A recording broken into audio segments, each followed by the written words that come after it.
Good morning, everybody. Scott Delwiley here, back with another Capture One Photoshop live stream. Today we're going to look at some other images that I've obviously shot in the past, because you can't really shoot them in the future. So we're going to do some Capture One and some Photoshop, and then come back to Capture One and color grade it. But before we get into that, let's talk about briefly here the international print competition is going on right now.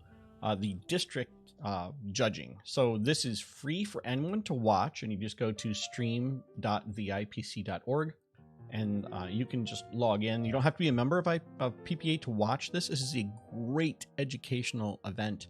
So a chance to watch people get their art ripped up, basically, by the judging panel, telling them what they could have done differently, how that image would have been more impactful, or praising it and talking about how good it is. But the thing is that you learn so much about photography and artwork in general by watching this stream.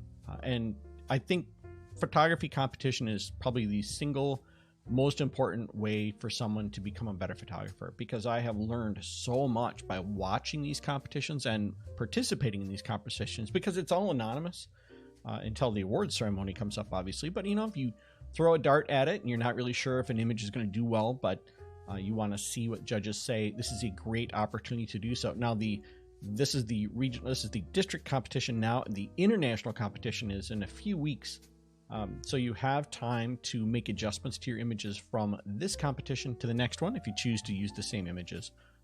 I have gone 3 for 4, meaning I entered 4 images in the photographic or portrait competition, and 1 did not merit, and the other 3 did, and they'll go on, and I can keep those scores into the international competition if I'd like. Now, obviously, the one that didn't merit is going to be replaced with something else. And if you watched this channel before and you are a print competition judge, do not watch this channel right now, because I'm working on a really great image. I did a live stream a few days ago of some hints as to what I'm doing there. It's a combination of a few different pieces of software. So I'm a Blender user, I'm a ZBrush user, and I use Photoshop. So those 3 things are combined together with a photo that I took, and I really can't go into detail with those in the public eye. I mean, I can do it on YouTube, and the judges know to stay away. Otherwise, they have to disqualify themselves when the judging of that image comes around, and we don't want to complicate that. So if you're interested in watching that unfold, please check that out. It's another live stream I did a few days ago. So without further ado, let's jump into Capture One. Now, last time we worked on, I believe it was this image. Check my output folder here. Yes, it is that image. You can see kind of where we went with that. I think that turned out pretty nice. We just added some atmosphere to it and jazzed it up just a little bit. I'm going to color this image blue. That, to me, lets me know that this image is no longer available and does not need to be retouched. And concurrently, you notice that the finished version is purple. That's the way that I keep track of my workflow inside of Capture One. You do what you want to do. This one we worked on a few weeks ago, and I'm not happy with it. And there's more storytelling that has to happen yet. So this image does not yet contain a purple. And these are the same image. I think we color graded this a little bit differently. And I liked both of them. So I haven't figured out which one I really want to keep, but I'm going to make both of them purple. That way I know that all these are done and they have a blue counterpart somewhere else. So if we search by, say, 1804 against all the images in this set, so if we do all images and we do 1804, we can see both of those images, the before and after. We control click on them, and I have mine set to the tilde key, but I think V key is the default. Then you can see the before and after.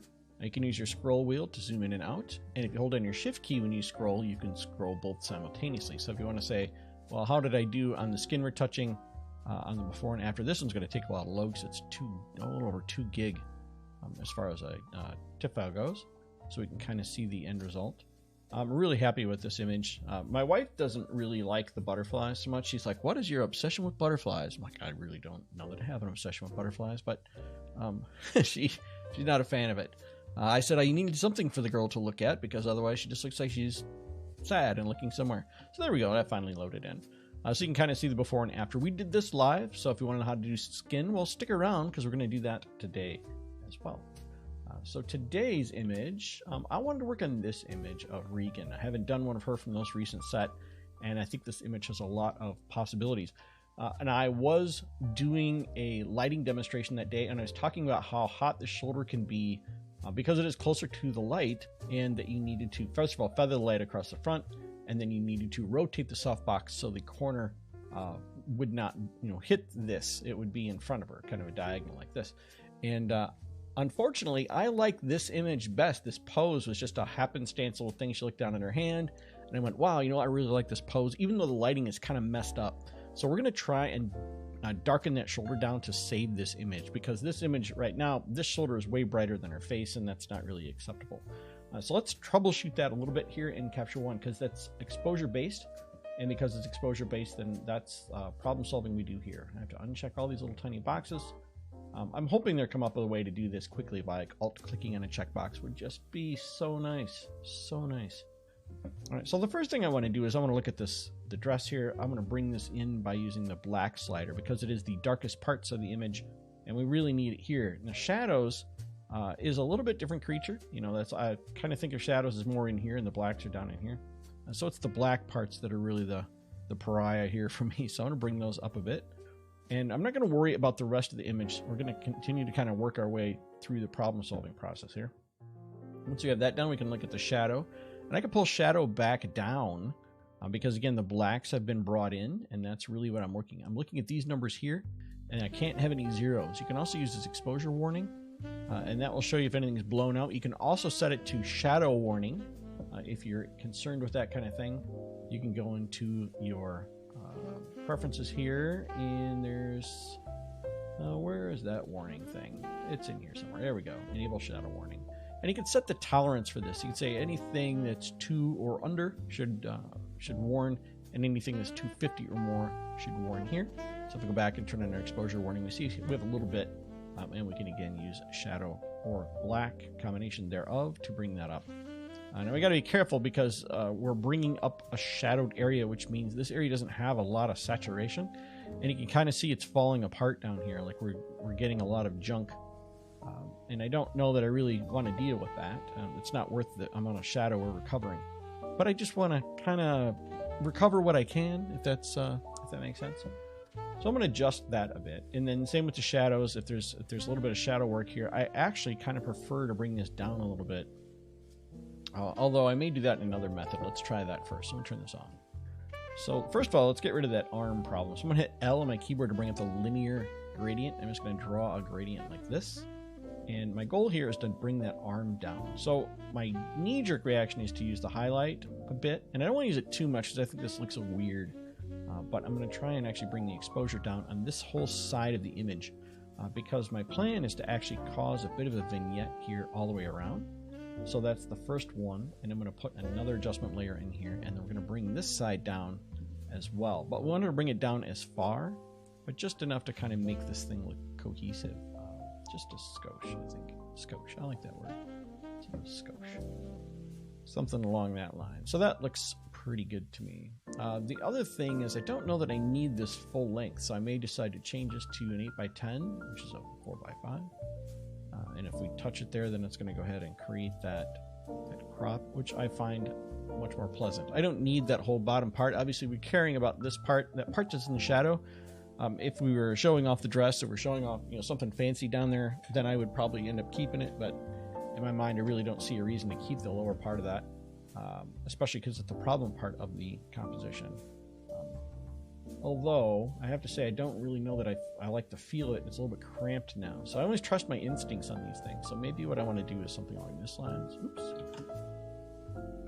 Is make it so that I have a little bit less on the edges and a little bit more length. So something along this lines. There, I like that a lot better. So I always trust my knee-jerk reaction on when I'm looking at an image and going, well, does it feel too cramped? Does it not feel like roomy enough? So on, things like that. Trust those instincts, and you'll be better off. So overall, can I go back to my background layer and maybe pull the highlights down on her arms a little bit? Maybe. And we could play some of these other sliders too, just to kind of make sure this isn't blowing out. Like, this looks a lot more natural now. It's still a big swath of skin versus her face, which is, got a lot of undulations and color and things like that. So it's not ideal, but it's a beautiful portrait anyway, and I'm gonna roll with it. So everything's in focus here. And so let's go ahead and retouch it. So we're going to go ahead and throw this into Photoshop, and I want to do a description. This is how I kind of keep track of things. Brown dress, gown. You say gown to me. And I make sure that I have a job identifier. This is how we organize everything into Dropbox folders. So I'm just going to Reg in there, and that will work. So now when I run the processes later on to export this to these client versions, then I'll put it into the Dropbox folder. I actually don't use Dropbox for these anymore. I use my own Synology drive. And I was going to do a video on how I organize things on my Synology. I know that a lot of people are interested in that kind of thing because it gets you away from paying for Dropbox and other services like cloud services, and you're responsible for your own at that point. Kind of a nice thing to be able to have full control. But I don't know if that would make sense for a lot of people for me to go into that. But it was an adventure. There were some things I tripped over, and I actually locked myself out of my own system for a while. It was fun. So maybe I'll end up doing that. But anyway, I use this job identifier to drive all these other recipes. Now the description, when I enter that in here, all that's going to do is append that in front of this. So you could actually go in and just rename the file if you'd like to. But I like the fact that it's actually in the description. And that's cool because later on, if I decide to change the name on this, I can still search for this description in the Windows Explorer. You can use the search bar up at the top and type in tag, a colon, and then whatever you'd like, and it'll find that, and it'll find this job identifier. It's a really cool way to organize yourself without keywording everything. And the reason I don't really keyword in Capture One is because Capture One's keywording is terrible. So got that going for us. Are there any other exposure items I want to make here before I leave? Because once we leave here, we really can't fix exposure anymore, right? That's the reason we use a raw processor, is to make our exposure perfect. So I'm looking at her forehead here, and I'm looking where this line is, and I kind of want it just about where that fourth stop is, or the third stop line is. That's the kind of the guideline for Caucasian skins, like right in here. So that's about where I'm looking. I know it's going to be a bit brighter as I go through this process because I do like to add a little bit of brightness through my retouching process. It's just the way that I do it. So I know going into it that that's going to happen. I also feel this is just slightly crooked. Just one of those little... Let me use the rotate freehand here. Give it just a little bit of a rotation. There's something about it. Again, trust your instincts. When you think something's a little wonky, fix it. And I think that's good. I'm not going to play with contrast yet. We're going to fix that when we come out of this thing. And brightness is more like your mid-tone brightness in here. Again, I'm just checking this to make sure we don't blow it out. And I think that will work very well. So once we're done, let's make sure our other ones are checked. By the way, if you don't do this, as I highly suggest you do, the ICC profile we use, this is your color space, right? Your amount of crayons you get to play with when you arrive in Photoshop. Now you have two choices. You have the small box of crayons. This is 256 values of red, green, and blue. Not a huge number. This 16-bit is 4,096 values of red, green, and blue, giving you around 13 million colors. So that's ideal, obviously. That's the most number of crayons. But there's also this thing known as the color space, and that's how it restricts which crayons you can actually use. There are quite a few that you can choose from.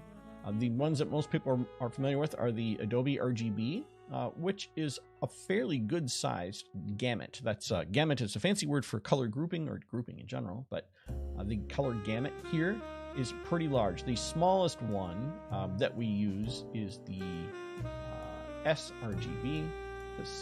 Where is it? It's in here. There it is, sRGB. It might have a number after it, it may not. The sRGB color gamut is what most printers use. So you may think, well, I'm going to go ahead and use some huge color space and I'm going to print this thing and this awesome color space and be great. Realistically, all printers use sRGB, including those from Pro Labs. So if I send something to my labs, sRGB is what they expect. So you can do your work in Adobe RGB or whatever, but note that when you print it, you're kind of dealing with the physical limitations of spray nozzles and printers. Now, one of the coolest things you can do, though, is you can use the Profoto Rgb. This gamut is bigger than the Adobe one. So, again, more crayons when you arrive in Photoshop. The reason we care about that is because when we go to gradient things and create different manipulations of the pixels, we can end up with bands of color. And now, band is really where you have one crayon and another crayon, and there's no crayon color that exists between the two, so a line is drawn. And that can be problematic, especially when you have subtle variations like this in the background. Those subtle variations will turn into just a train wreck of banding. By using this Profoto Rgb, we eliminate that problem immediately when we go to Photoshop. Now, again, when we leave Photoshop and we put that out as a JPEG, we are back to 8 bits. JPEGs are always 8-bit. So realistically, we might have a problem with banding even though we don't have it in Photoshop. But if you're going to manipulate an image, you might as well manipulate the cleanest image you can. There is only one gamut larger than Profoto Rgb, and that's LAB. But that's a completely different animal. Most people get tripped up by that, and it's one of those that I use to troubleshoot from time to time. But realistically, the LAB color model is it's a complex creature, but a very powerful gamut of colors. But it's also interesting enough, the LAB gamut is so large your monitor actually can't display all the colors. So working in LAB is one of those things where like you have more than you really see, so it's very difficult to kind of get the most out of that situation. That's a little bit of color space trivia for you this morning. All right, so I have Wacom tablet here. I'm using a medium tablet, and I'm going to just kind of retouch this, and we're going to talk about stuff. I'll walk through this and I'll talk about what I'm doing, but I think you guys have watched me retouching enough photos on here that you're probably like, oh god, another picture of a woman. Can he do something else? No, I'm not going to do something else. This is what I do. But I'm going to retouch this and talk a bit while I do it. But I want to talk about print competition today while we're retouching this. By the way, this frequency separation action is available for free. You can just grab it in the description below. You can throw a donation in there too if you really love it. It's great, but I don't expect you to. Most people don't. And every so often I get somebody who does. What I'm doing is I'm looking for a radius here that shows me no real texture. No texture, but color. So this looks pretty good. 5 or 6 is what I'm using currently for most 3/4 portraits like this. And I don't use that layer anymore. I turn the high layer off. Actually, you can do is you can alt-click on this eyeball and you can zoom in, and I really shouldn't see color anywhere except in the lips. I want to see a hint of color there. If you see color anywhere else, then you didn't get a good frequency separation by definition. So in that situation, we need to go back and use less blur. So we're just going to run with that, and that's going to work for me. So I think in order to bring the most out of this picture, I'm going to want to make it a little painterly. So my goal is to kind of, when we're done here, to see what we can manipulate our brains into thinking it's a lot more painterly than it really is. And I like that trick. And a lot of that involves just the background of the image, believe it or not. Once your brain kind of sees the background with some dodging and burning, you can easily be convinced it's a painting. So I'm going to do is I'm going to turn the high layer off here as I work. And I'm just basically going to use the healing brush. It's my baby for almost everything I do. Big soft brush. So let's talk about print competition here a bit. So if you've never done a print competition, there's a website. It's a terrible website. It's called printcompetitions.com, and you go there and it shows you all the different print competitions that are currently up and running. Now, why you would use something like that and not, say, an app on the internet or on your iPhone or what have you, is that those actually give you the opportunity to win things like photographer of the year for the state of Illinois, for example. So you get a really great opportunity for marketing if you can win one of those competitions, and they're all against other Illinois photographers. So it's a great opportunity for you to show off your skills and at the same time get some accolades that you can use for marketing. And I'm a big fan of that. I think that that's important for first of all, for getting the recognition that you deserve if you're that good to be able to get in and out of there. But you can also get recognition from vendors. You have a lot of people. I have a big Canon printer that I won, actually, a big image Prograph P1000 that I won. Or is it P1000? I don't really know what it is. But I know it's expensive when I turn it on. That's all I know. The print cartridges are like $600. It's such a beast. But prints beautiful images, but it's one of those like, well, do I want to use my lab or do I want to print it myself? And I'm actually a person who uses a lab. I had a problem a few years ago where I had a bunch of work that I had a lab print, and all of it bubbled off its backers, so that you get these big bubbles in the middle of the print, and I was horrified. And I had to go back and replace all those images, and I never used that lab ever again. But it did highlight to me that there's more to the printing than just printing yourself and saying, well, this is good enough. If you're going to mount it on a board, which I'll do for larger prints, I think anything 8x10 or, well, not 8x10, anything larger than 8x10 really needs to be mounted. Otherwise, you have the potential to wrinkle it and put a crease in it or something like that. And that's just horrible. So I'm doing this here is I'm just kind of touching up things as I'm chatting. I may choose to use a mixer brush as well, and we can do a little bit of creative smearing more or less. So this is just a way to kind of get into some of these problem areas that you're having trouble finding a match for these. So just kind of smooth this stuff out a bit. But again, we're smoothing just the color, we're not smoothing the texture. So I don't want to go overboard here, but it does help me troubleshoot. It's just another tool, right? So anyway, so print competitions help me considerably in being able to spot little dumb things. I'm like, oh, I should have seen that, like a crooked picture. That's one of those things judges become hypersensitive to, is when they see a crooked picture and they notice right away, they're like, oh, that image is crooked. That's a really great lesson to learn and a really dumb way to learn it, because you don't want to lose a print competition because you have a crooked image. I mean, that's just silly. But anyway, those image competitions vary in price. You spend maybe $35, $40 and enter 4 images, and most of the time you'll get a critique out of it. I know for the PPA ones you pay a little bit extra and you will get a critique. So I know that I'm opposite right now, that competition, which means if you're watching this video, you're not watching that competition, but you say, give me an hour here, or not even an hour. We'll be a little fast today because the competition's going, and I have 4 images in Artist yet to come up. And that's one of the hardest ones to win. So because it's so subjective. So, let's say a print judge doesn't like nudes. Okay, well, I'm a body painter, so they're going to have to deal with it. And so a lot of them are trained to not put their personal bias into things like that. So I think that's also very interesting, is to watch how the judges handle different images. But those competitions are really tough. And the artist one is the hardest one. So you need 13 merits. You get a merit if you score an 80 or better. And you get 2 merits if it's what they call a loan, which means it goes into the loan collection that used to travel around the nation. It doesn't really do that anymore because it's available online, and a lot of the big competitions have all the loan images. So it's pretty cool to be featured in one of those. And I've had many images featured in those over the years. This year, I have 3 images that have merited, and then they will judge the loans in a few days. Now this crease here is part of the dress, but I think it's really distracting, so I'm going to go ahead and get rid of that using this tool here. We're just going to leave the pleat without the pleat part in place. And again, I'm choosing my battles here because it's my image, right? And I'm not the dress designer, so I really don't care. If this was a designer dress, then you don't do that. You're going to get in trouble. But anyway, so that looks pretty good to me. And then we're going to go ahead and do the high layer real quick.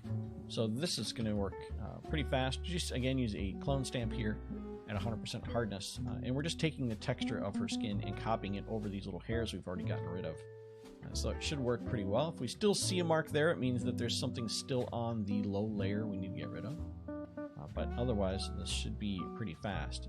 This part of the process, I think, goes a lot quicker than the color part, because the color part you might run into problems where you've got to smooth something and work in different textures. And so this is a bit of a challenge. In here we have this hair, and we got to get rid of that. So I'm doing this, I'm copying parallel to it using another part of the lid, and just trying to make that look a little, there we go, a little bit better. I don't want to see hair across the eyes like that, and it's always going to happen, and it's a silly reason to throw a picture out when you can't get rid of a hair across an eye. So learning this technique is important, but as you can see, it wasn't terrible. Like, we got rid of it pretty easily there. So now into the dress, and you see all these little spots I removed earlier are now like on fire. They're super punchy because their low side is missing, and they're only represented on the high side. That makes them easy to spot and to remove, and that keeps our life simple. We get a nice, cleaner looking outfit. Now, if I was really gonna go all ham on this thing, I'd remove all these pieces of lint that are all over this thing. And she took a brush to it. This is the kind of thing that you should do before you shoot, not after. So having lint brushes and things like that handy are a great idea as a photographer. And we steam a lot of dresses at the studio for high school seniors and boudoir. We steamed a lot of lingerie in this day, I know, because I do it. I'm usually the guy who ends up steaming it because I'm the one who's picky. If it's got wrinkles in it, I'm going to be upset. And I actually steam the bedding as well, so I want all the beds to look, all the sheets and everything to look nice. And we've got a little buttermark here. And this is going to be on the low layer mostly, so I'll have to go back here and remove this.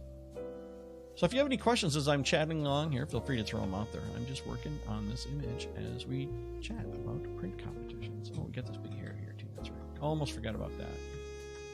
Now we can always go back and fix this stuff too because we haven't flattened these layers out. Once we flatten the layers, then we're kind of done. We can always re-separate it again. Note that frequency separation is not a lossy operation, so we can do it over and over again and not have it be a problem. So it's not uncommon for me to frequency separate an image more than once. So we could take a lot of these wrinkles out of here too, but I'm not gonna. I think it's a pretty portrait. I don't know that she's gonna love it that much as I do, but we'll find out.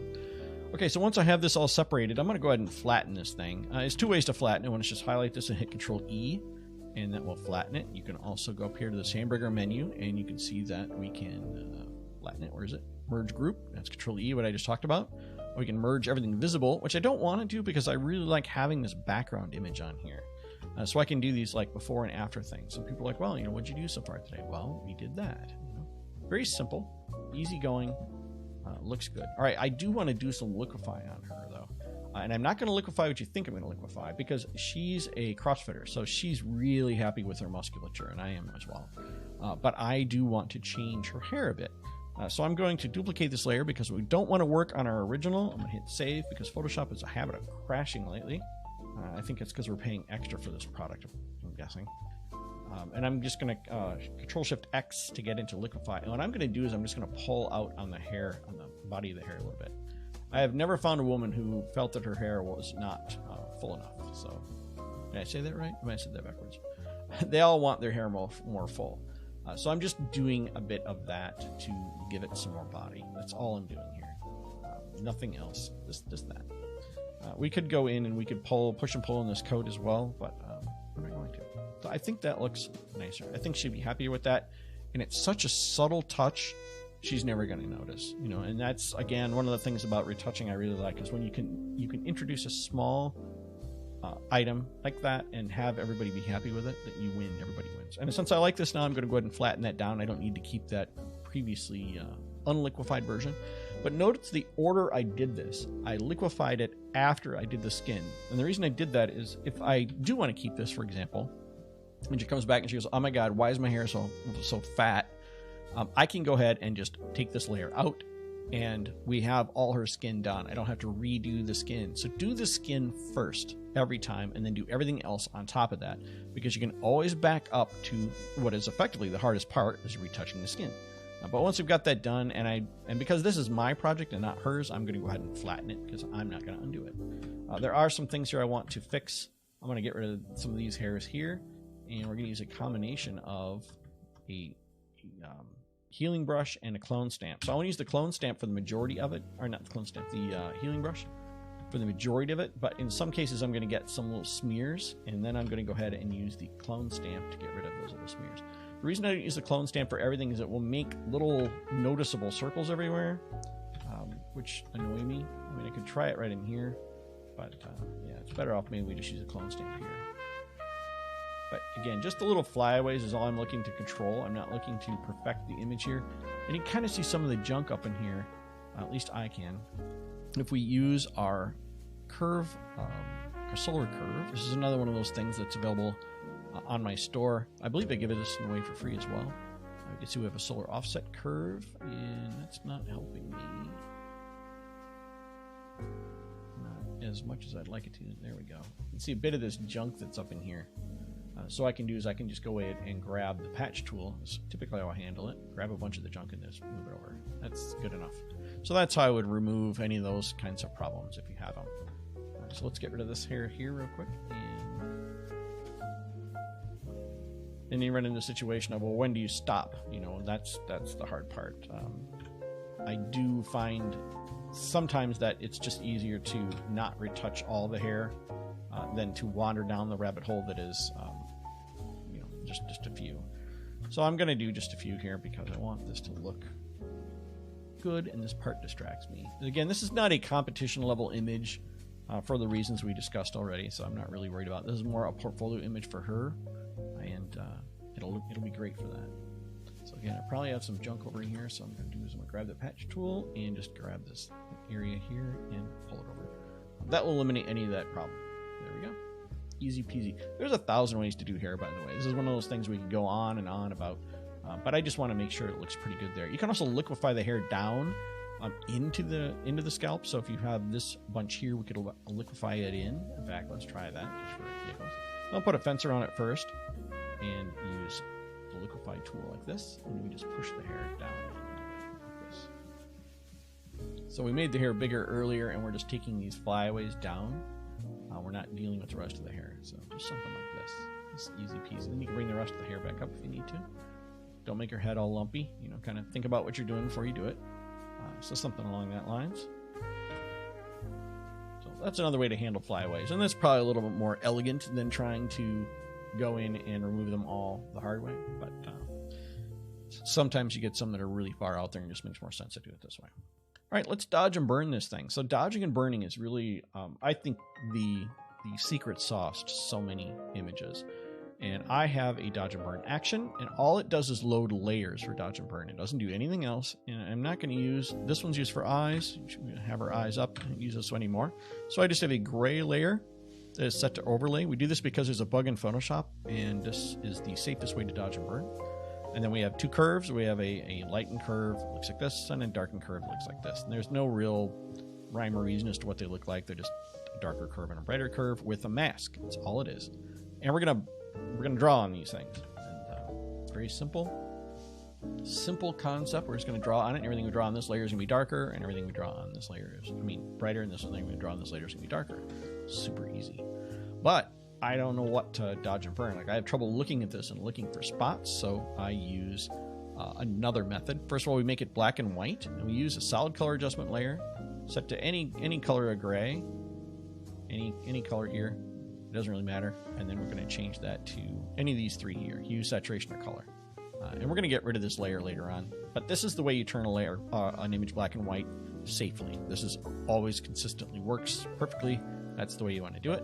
And then we'll put a curve on this, and this curve can be bent in any way we want. So we're going to really yank on it here, and we're going to try and make her skin as blotchy as we can to help us see what we need to dodge and burn. That's the secret here. And now we can kind of see some of these spots come alive. So we're going to use a brush, a really low flow, and soft brush, and we're just going to go in, and we're going to quickly go and brighten some of these areas that feel like they're just islands unto themselves. I want them to look like their neighbor more than anything else. That's really the goal here. And this is how you would get rid of some of those dark spots under the eyes, for example. Anyway, so there's a lot of print competitions that happen during the year. The one I belong to in Northern Illinois happens 3 times a year, and then they take all those points, they jam them together and come up with a photographer of the year for the state, which is pretty cool. Except for the fact I don't live in Illinois, so there's that. I live in Wisconsin, and I participate in the Illinois one because it's a little closer to me than the one in Wisconsin, which is up in Green Bay. But also, I like the people. I know so many people here. There's a couple other PPA speakers like myself that are also in Illinois, so I feel like I've got a lot bigger peer group here than the ones in Wisconsin, because I don't know the ones in Wisconsin. They're probably a great group of people, but I don't know them. You know, they're far enough away that I haven't really interacted with them, where the ones in Illinois interact with. So there's that. But regardless, if you have a PPA chapter in your state, if you're in the United States anyway, I'm sure there are also camera clubs worldwide, and they all have their own print competitions, and I would highly encourage you to enter them. And don't think, oh, I'm not good enough. Everybody's not good enough. This is how you become good enough. You need that critique. Something I like to say, and people are starting to coin me with it, is you never get better through praise. You know, no one ever got better because someone said, "Oh my God, you're such a great photographer. I love your work." It does not make you better. You need someone to sit there, someone who's knowledgeable, by the way, not just some dolt off the street who's like, "Yeah, you don't know what you're doing." Because I had a dude years ago. I'd post stuff on Instagram, and he'd get on there and he's like, "Your work is so terrible." It's like, why would you even post this? I'd be embarrassed if I were you. Like, you don't know what you're doing. And I'm like, wow, that is a brutal critique. And I took it personally. I was like, wow, am I really that bad? Should I Should I do something else with my life? And I thought, you know what? I'm going to go look at his work because obviously he knows what he's talking about. Yeah, no. It turns out he shoots trains in broad daylight. That's all he shoots. He doesn't shoot women. He doesn't shoot pictures of humans at all. He shoots trains. And he doesn't even light them. He just shoots them with whatever the sun happens to be handing him at the moment. And that's when I realized not all critique is good critique. So there's a difference between, I'm going to call it an opinion and a critique. An opinion is coming from a voice of someone who doesn't know better, but has an opinion, right? They're like, I don't like her. I don't like her face. Okay, well, that's fine. You don't have to like her face. That's not your job. But if your job is to be a person who's, a makeup industry professional and you don't like someone's face, that's a completely different statement. That's saying, hey, here's something you could do with her makeup to make her more palatable for the situation you're working in. If you've got a certain job and you want her to look a certain way, well, that's your job as a makeup artist, is to come up with what that looks like. That's a completely different creature than an opinion, because you're working from an area of expertise. And that's really what a print competition, how it varies from just getting information from somebody. My wife once said, if you show a picture of a baby to a mother, they are going to love the picture, even if it's the blurriest picture of the baby that could be taken. It's their baby, and they're going to love it. And she's right. You go and you ask a mom, hey, which one of these pictures do you like? And they like all of them because they're her baby. And that becomes a problem when you're trying to get feedback. Say, how can I become a better photographer? Well, how about you ask that mom whose pictures you took of her kid? She's going to love them all. It doesn't matter. It's her kid. So how do you get better if you're only going to receive praise? Well, you can't. And that's become the problem. So I'm gonna darken this area under her chin here just a bit, because I'm noticing that earlier I could have had her put her chin up a bit, but I didn't, because again, this was kind of a quickly shot picture. She just happened to look down and I liked it. So that's a little bit different than a fully posed picture. I like her. She's a really fun lady too. I had so many fun people. I'm really honored that I have so many great people who like to work with me and come to the studio. I'm going to be doing a body paint this coming Saturday, or Sunday, I should say. First body paint I've actually done in a while because of COVID. Other than painting Haley a couple times, because she'll fly in from New York for it, and she was kind of minding her own business during COVID anyway. So it was nice to be able to have her come in and be a safe client for that. But, so we're going to be doing a body paint on Saturday, so I'm excited for that. Okay, I think that's probably enough of that. I'm going to get rid of these two help layers here and see our dodge and burn before and after. So we have a little bit of... So what happened here, this is very interesting, is because we dropped the brightness down so much, you'll find colors that are darker are always less saturated, and colors that are brighter are always more saturated. So you see the problem here is we took a lighter color and we pushed it significantly darker, which means it's now overly saturated. So we need to fix that. So we can just easily create a hue and saturation adjustment layer, drop the saturation a bit, right? But where do you drop it? Well, it's simple. It was here, right? It was on, it was on this mask here. So I can just hold down my Alt key and copy that mask up to here, and now we've desaturated just that part. So it's a really easy way to go and fix what you may have overly adjusted here so that it seems more appropriate. We can also do a little bit more with it, but that looks good. Looks natural-ish, which means it's not quite right yet. There we go. I guess it was too zealous with that. By the way, it is not overzealous. It's zealous. Overzealous. Zealous is in the extreme. Overzealous. What's that mean? Does it mean you explode when you do it? Doesn't make any sense. Anyway, so I'm going to take this last dodge burn layer. This is the magic one. This is the one we're going to do some really cool stuff with. So what we're going to do is we're going to paint on her using, again, the exact same technique, but we're going to do this on an overlay method. When we do that, you're going to find that it really brightens stuff. So overlay is kind of magical. It works to screen if you're brightening, and it works to multiply if you're darkening. So by hitting X on our keyboard, we can swap between darken and light. So I'm just going to do is I'm going to use the light, and I'm going to go over areas that are already bright. That's all I'm doing. So I'm just going to go over here a little bit and over here a little bit. And you can see what we did. It's already just subtle, but it's enough. And this is the difference. It just adds that little bit of something, something. It makes the image magical. So we're going to go over the Cupid's bow here, or the snot trough, as I like to call it. And then you can also do this over the lip here a little bit, so zooming across the lip. If you want to make lips fuller, by the way, you can also do this dark on the inside here a little bit, and then underneath. Just again, subtle. It's very, very small movements here is all that's required. Same thing here in the neck. If we wanted to try and darken that a bit more, we could go in here, but again, be careful because you don't want to make it look that's what I was looking for, superficial. And so back to our brush. We're going to do a white in like our shoulders here, a little bit of a little white in the bicep here. Girl's got guns. Awesome, awesome build on her. And then you can use, again, X to kind of help augment that. If you know your anatomy, then you can actually play with this a little bit more, but we don't want to make her into something she isn't. But here's another cool trick. So for women, especially, depending on the dress they're using, it could flatten them. You could do the same kind of trick. So you put a shadow under here again, just briefly, and then a highlight on top. So it'll help fill out the dress form a little bit without using Liquify or some other weird way to make their boobs look bigger. This is just, again, playing with the shadows, which is obviously everything, right? So go in like that. And then same thing with the hands. So we want to make sure that we highlight her hands here. I do like this strength down the forearm. And if we want to, we could do individual fingers as well. It really depends on the pose and what you've got going on. So I like this. That looks nice.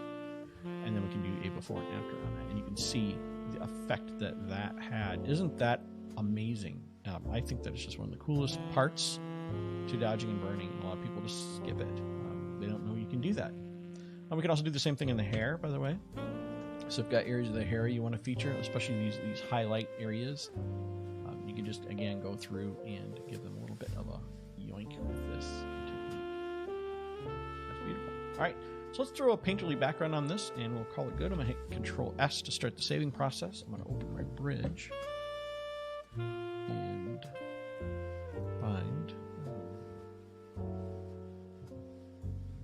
find my textures.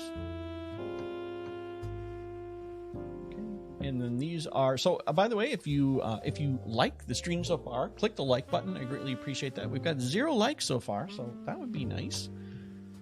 And if you are so willing, we also have a membership here. So this video will actually go into the membership area in a few weeks, maybe not even weeks, maybe a few days.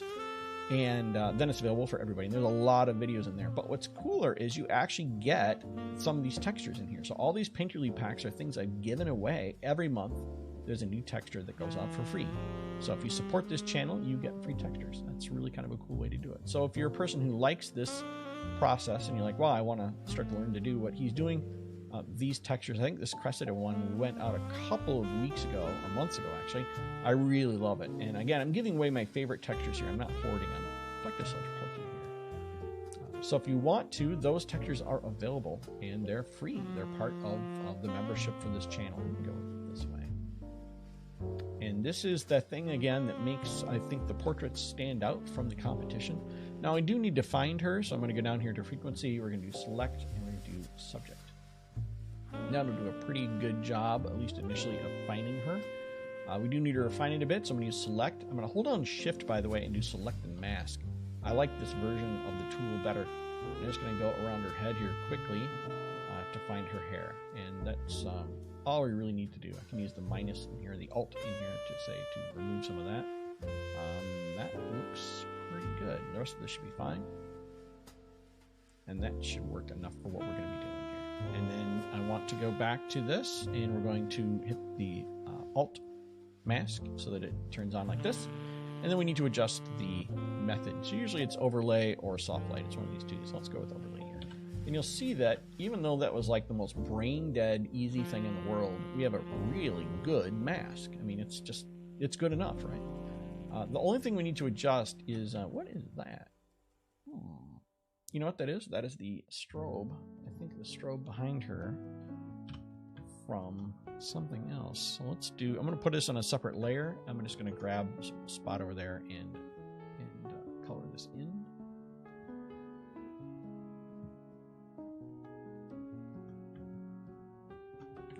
pretty sure I'm not working on a mask layer anywhere. Why aren't you working, my friend? Let's turn all some stuff off. Ever so often you're like, oh, current layer, that's why. Turn it below.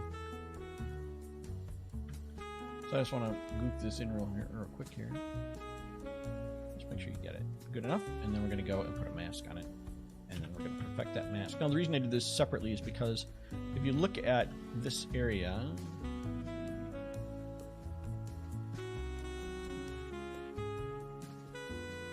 look at this area, you'll notice that it's not exactly sharp here, and what we need to do is we need to match the fuzziness of that by making our brush fuzzier or not fuzzier. By the way, I'm holding out Alt, right-clicking, and moving up and down. You need to adjust the fuzziness of the brush so that it matches that area. And when you do that, then you can make this look more realistic. So we can go in here and say, okay, this part is a little fuzzier.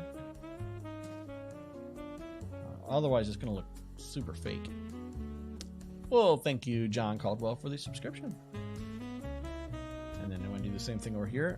I might have to uncover some of this first and then go back and use the fuzziness of that brush to cover that area.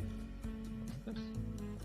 And again, if you have a difficult spot like this, it's easier to overcover it and then go back and remove it from the outside rather than making your brush really tiny and trying to squeeze it in there. It never looks good. I've tried, it just doesn't work.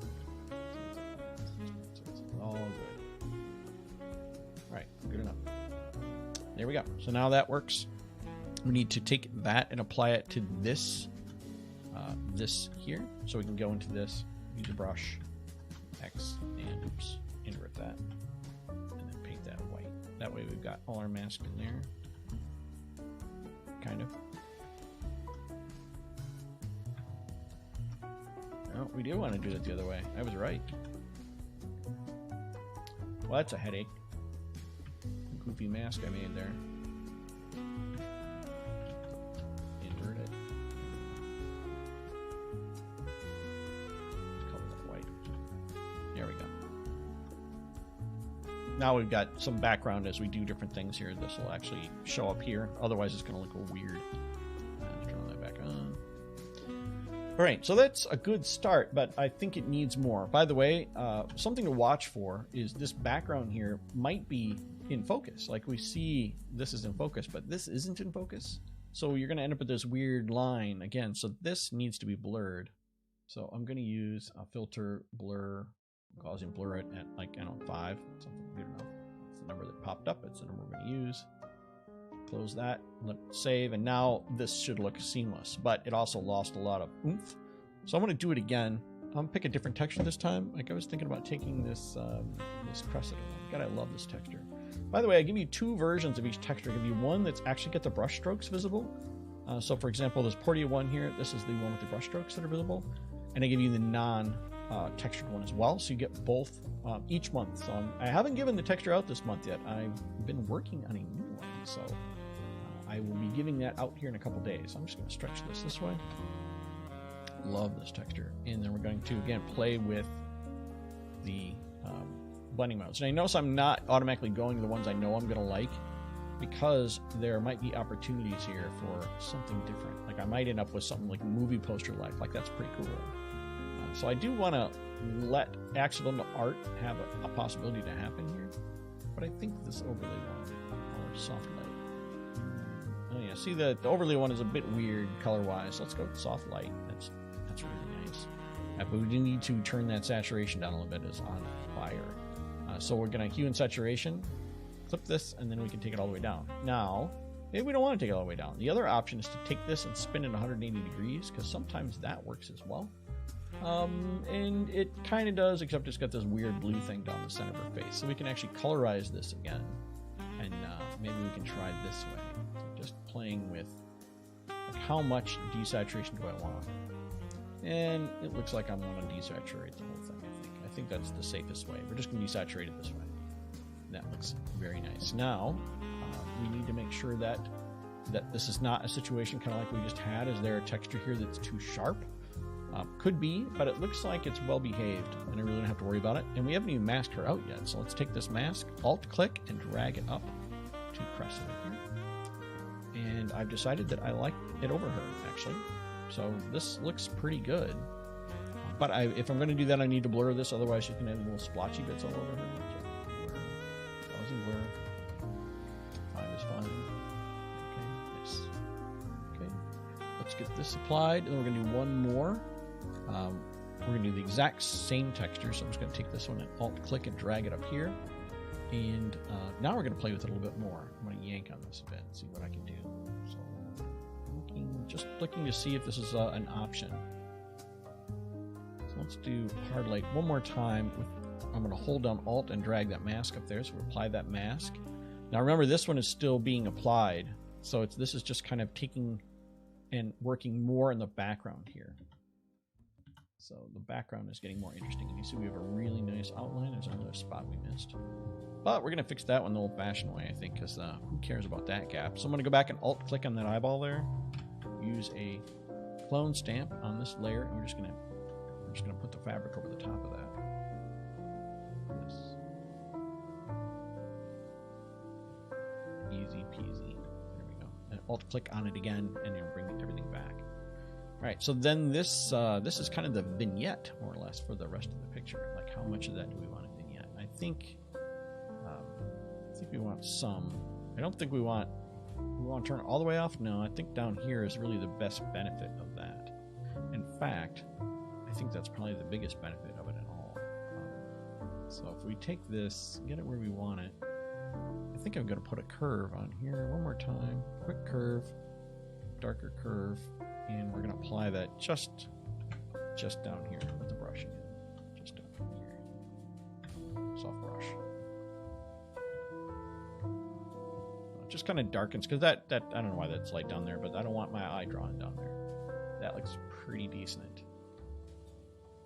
Let's do one other cute thing. Let's add a frame around this. So to do that, we're just going to take this. We're going to turn everything. We're going to make the background, by the way, into a regular layer first. Here's a cute trick. If you ever want to put a background on, or you want to put a frame on something for print competition, we do this all the time. Let's say we don't do this. Now let's do what we do. By the way, I'm going to hit save here. It's been a while. Image, canvas size, and let's say we add 2 inches all the way around. Right? We'll hit OK. So you're going to see that it adds that 2 inches, but it made it a color. It made it black, and because that was the background color. But I don't want that. I want to use a different color. Well, now I have to go and try and select that. And it's not that bad because I do have this layer here. And I say, well, it's the difference between these two. But here's a cute trick. If we get to the point where I didn't do that. If I take the background here and I double click on it to turn it to a regular layer, now it's not a background anymore. I'm going to do the same thing. Image, canvas size. Let's add 3 inches to accept it. It's too small. You're going to see that the background it adds is clear now. Because it doesn't have that background layer, it will allow the canvas to stretch without the image being part of the stretch. So now we can do this cool thing. Let's take and put a solid color adjustment layer. I don't care what color it is. We're going to put it all the way at the bottom underneath everything. Right? And now I can go and I can double click on it and I can find a color in the photo. Let's use this burgundy brown thing here. That's beautiful. And then I'm going to take the top layer here, the one that matters, because this one is the old. This is the one we were kind of, before and aftering on, which, by the way, that's a pretty cool transition so far, what we've done today. I'll take this one here, and I'm going to do an effect. By the way, this action, or this thing is an action I was thinking about putting together, but it's super simple. I did a whole video on just this method, by the way, in case I'm losing you.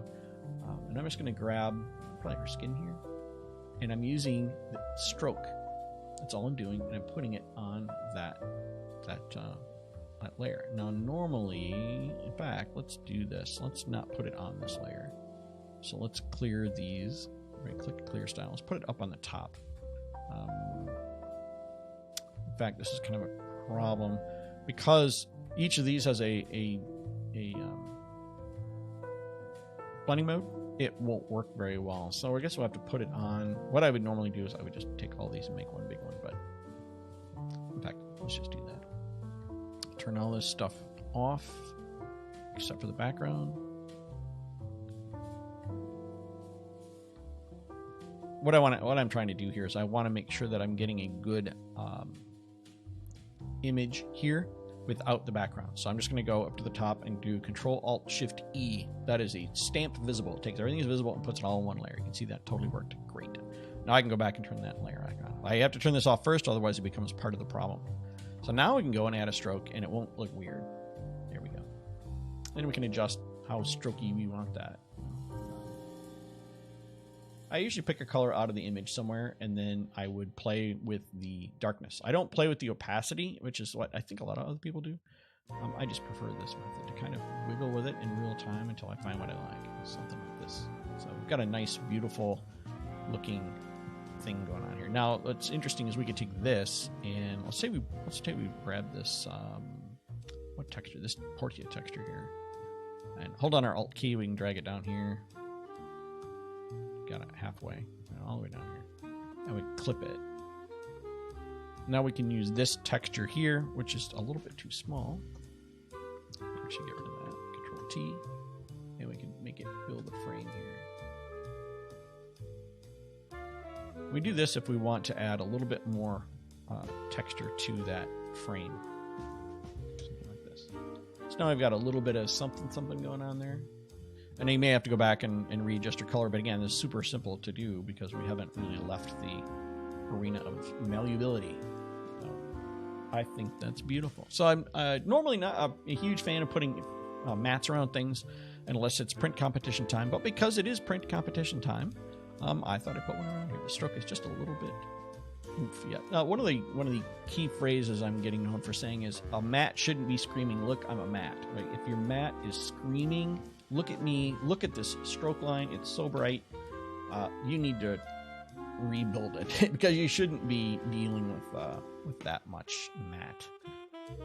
So this looks quite lovely. I think she'd be really pleased with that. All right, so let's go back into Capture One. Let's colorize this thing, and then I'm going to go watch the rest of print competition because I'm hoping Artist is up today. I think they've got 2 days left of print competition.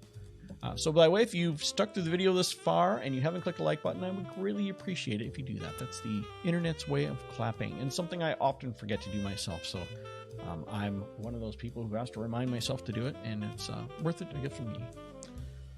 Oh, Chris says he finally caught a live stream. Awesome. Good to see you, buddy.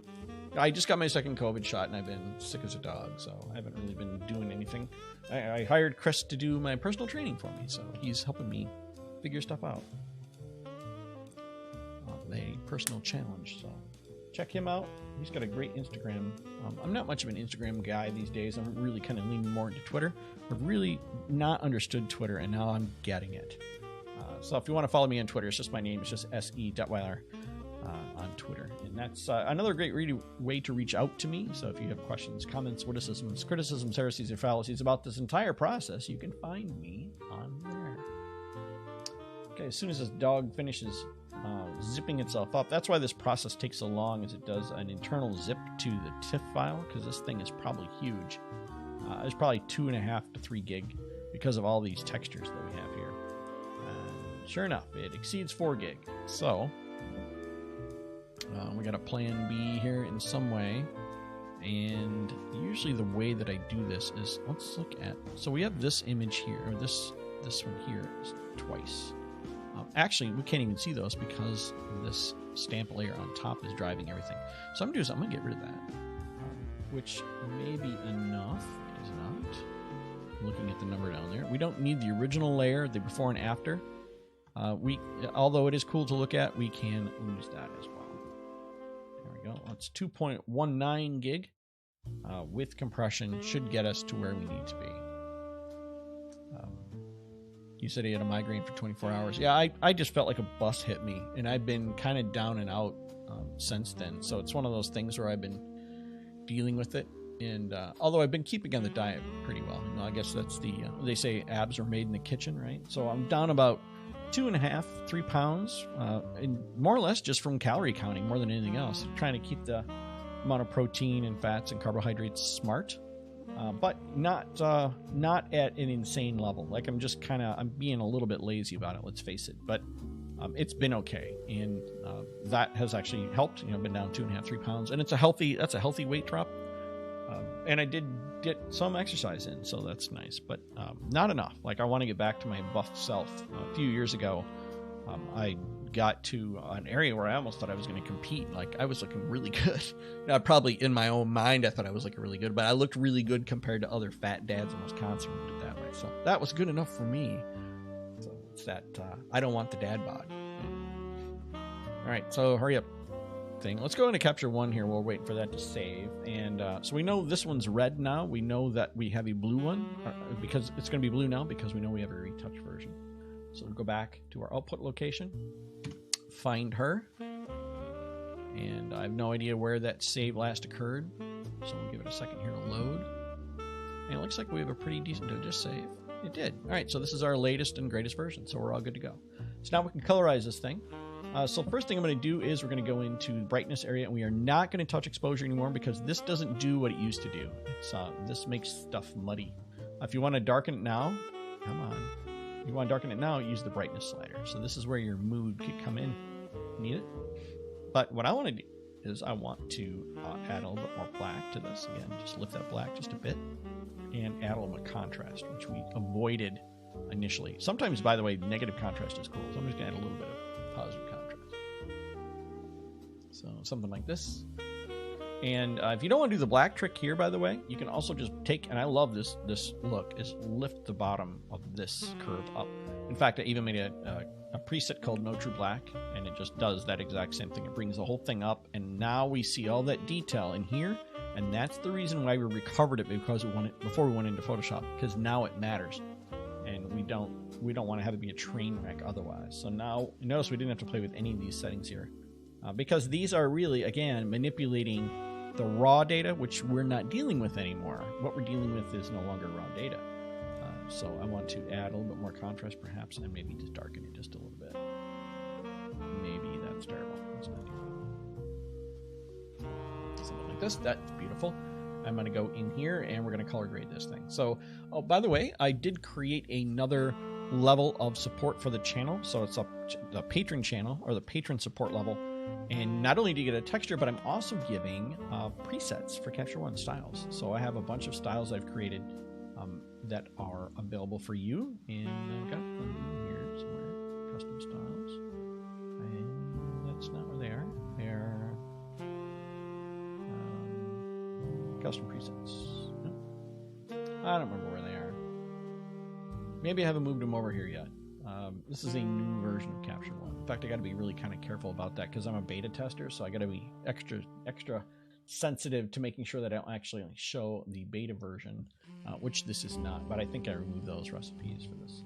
Anyway, so I'll start in the shadows, and I'm going to go all the way around the wheel, and I'm not going to prejudge anything. I'm just going to look for something I find pleasing, and I'm going to start to make smaller and smaller circles. This red is kind of interesting. I don't know what's up with me. Like lately, I've liked the reds and oranges. I don't know, but I think over here was better. So like red in here was really interesting. And then once I find something I like, then I'm going to start to kind of make smaller and smaller circles. So just kind of wiggle it around until you're happy with it.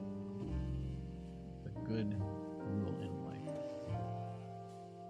And, something like this. And then midtones will almost always be the opposite, but not necessarily, but almost always. So it's the skin tone, basically. And if you're not sure, turn it all the way up. So this is too green, this is too red, so skin tone's right in here. Then you can take and you can just drag the saturation of that down. So I call it turning the volume down on that effect. The highlight is anything that's blown out is going to get some colors, or anything that's really bright. And she has some skin, but you know what? I really don't want to make her Oompa Loompa-ish, so we're going to leave that there. Then the master is the overall color tone of the entire image. And this will brighten the image a bit, which is why we talked about earlier having kind of control over where you were going with the brightness of your image before you entered Photoshop. So there we go. 1590 is her number. So let's do images and let's filter by 1590. And let's look at our before and after for today. So there you go. That was our before and after adventure on the channel today. So again, print competition is happening. So stream.theipc, let me bring it back up here again. stream.theipc.org. That's free, and you don't have to be a member, but get in there and watch it. The artistic one is coming up later today, and that will be a nightmare. By the way, if you are into collecting NFTs, I have a few NFTs that are out. Again, you can see that on my Twitter. So if you want to be with a proud owner of one of these images, that is up to you. But anyway, so there we go. That's what we did for today. I'm super happy with it. I think she will also be very happy with it. You notice these previews take a while because, again, that is a 2 or 3 gig file. It can be up to 4 gig. That is why when we use file compression at the recipe level, that's here.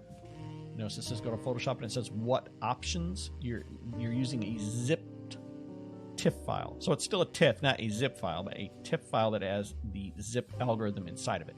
That's one of the nice things about TIFF, is it can be twice as big as a PSD document. So there you go. That's it. Now I'm just going to go and put my name on this thing, and I do that through using recipes. I file it for copyright, so if anybody wants to steal it, they can pay me. Use my watermark here and position that somewhere that is out of the way, but yet interesting. Something like this, maybe. And then I'm going to make sure that she gets a copy as well, so it's going into her social media folder, and I'll probably make the signature more obvious for her. Still, I don't want it to be awful. I'll put it up here. Like, I want it to look like an artist did it and not some idiot who's trying to say, this is mine, don't steal it. If they steal it, that's a good thing, because then they're going to buy me a car, effectively. And so she gets a social media copy of this, and then I put a full-size printable. I'll probably put that in my printable Dropbox as well, and then make sure that my metadata down here is using a template, and that template contains all my website information, all my licensing, do not reserve, don't take my stuff, warning, and so on and so forth.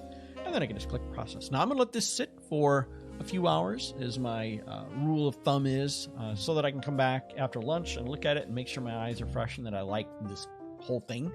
And if I don't, then I'll change my mind at that point and do some more color grading. It's probably going to be all it needs, because I think the rest of it looks really good. But her arm turned out very nice. As I say, we had a brightness problem initially, but I think that turned out great.